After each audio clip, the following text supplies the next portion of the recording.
ავდგეთ ყველა. ებიჭი ავდგეთ. როგორც გემზე, ისე სკოლაში ბავშვებს ერთ დროს დილის 8-ზე აღვიძებენ. ადგომა არ უჭირთ, რეჟიმ შეჩვეულები არიან, მაგრამ ახალ გაღვიძებულზე ზოგი იბნევა. გემის კაპიტანი დილიდან მათ არადროს დადგომია თავს.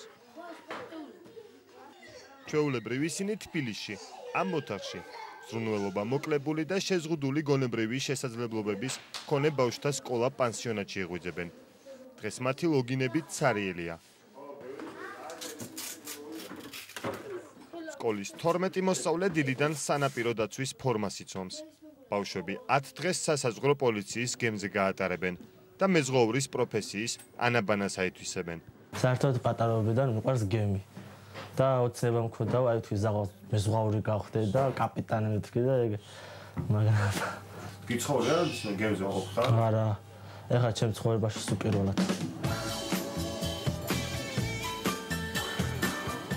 დილა ვარჯიშით იწყება. ინსტრუქტორის როლში გემის ექიმია. ბავშვები სინქრონულად არ მოძრაობენ, მაგრამ ექიმი პირველი დღის რეზულტატით მაინც კმაყოფილია. ბავშვები მუდამებულები არიან. ახლა პირველი დანახეთ რაც არის. გახარებულები არიან ბავშვები. დღეს პირველი ვარჯიშია. რაც დავალება ქონდა, ყველაფერს ასრულებენ. დავალებების კარგად შესრულებისთვის ჯილდოს კოკისგან იღებენ. სტუმრებისთვის გემის მზარეული მეზღვაურების ყველაზე ტრადიციულ კერძ ფლოტურს ორიგინალურად ამზადებს. ბავშვებისთვის რამე განსხვავება გააკეთეთ თუ უბრალოდ გააკეთეთ როგორც ყოველთვის? არა, ცოტათი განსხვავება გაუკეთეთ, მწვანილი მივეცი. გამხიარული. კი. მწვანილით გამხიარულებული მაკარონი ფლოტურად მაგიდასთან მესაზღვრეებს მიაქვთ.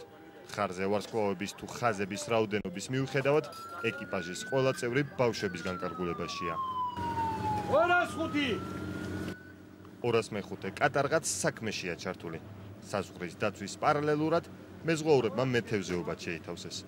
ბავშვები თავს ისე გრძნობენ როგორც სიზმარში. დამსიზრმებია. ეს მეზღვაური ხებსი? სხვა გააქვს ნახე? დიახ. გამყოფ ხარ ზღვაზე? ბაზალიცი. ბაზალიცი? თბილისის ზღვაზეც. კიდე ანანუში. აჰა. გემზეში დავხაროთ ისო? კი. პატარა ავი ბაზალიცის ბაზე ავი და იქ მაშინ მჭიქი. თანხავა გემი იყო? ჩემი ხელი თანხავა იყო, რა? ამ ხელა იყო რა. ესეთი სვაი პეტლები აქვს. წყლის ველოსიპედით თენგომ 2 წლის წინ ისერნა. ეს ერთადერთი წყლის ტრანსპორტია, რომელზეც მჯდარა. მის წარმოდგენაში ყველაზე დიდი ზღვა თბილისის წყალსაცავია. იქაც სულ რამდენჯერმე ყოფილა. სპეციალიზირებული სკოლის 20 მოსწავლე ამზაფხულს თბილისში გაატარებს. სასაზღვრო პოლიციამ ფოთში 12 ბავშვი საკუთარი ხარჯით წაიყვანა. სკოლის დანარჩენ მოსწავლეებზე არც რამე სხვა ორგანიზაციას და არც ბიუჯეტს წელს არ უფიქრია. იყო შარშან ჯანდაცვის სამინისტრომ გაიყვანა ურეკში რამდენიმე ბავშვი, პროგრამა იყო ასეთი. წელს ვიცით თქვენ წაიყვანა სასაზღვრო დეპარტამენტმა და შესანიშნავად ისვენებს იქ ჩემი 12 ბავშვი.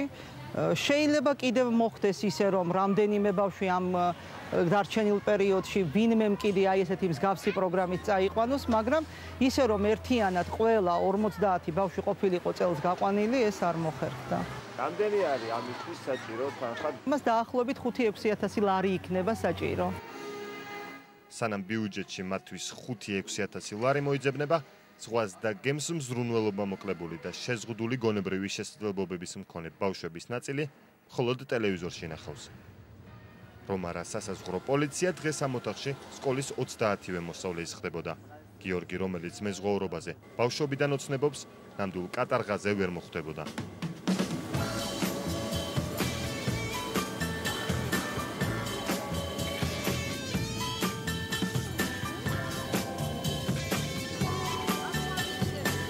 ფოთის სპორტი და ზღვის სანაპირო ბავშვებმა პირველივე დღეს შემოიარეს.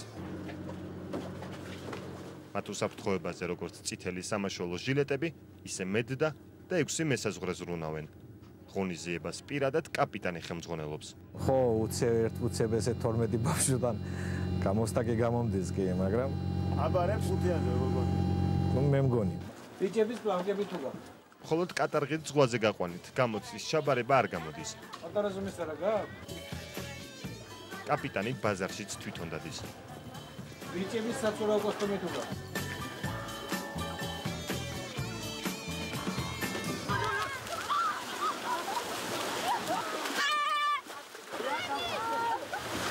ბავშვების უმრავლესობა ზღვაში ცხოვრებაში პირველად ბანაობს.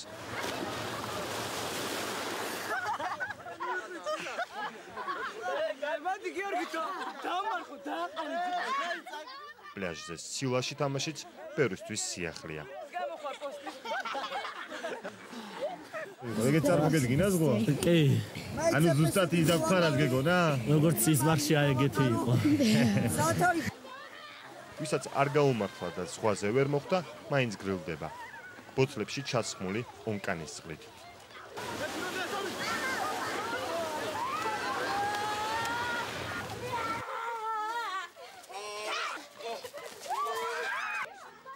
თუმცა წუწაობაში ყველა არ მონაწილეობს.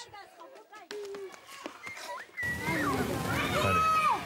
დატუტერე მითხარი რა.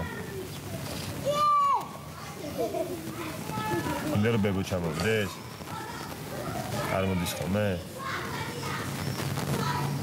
მოგენებ რა.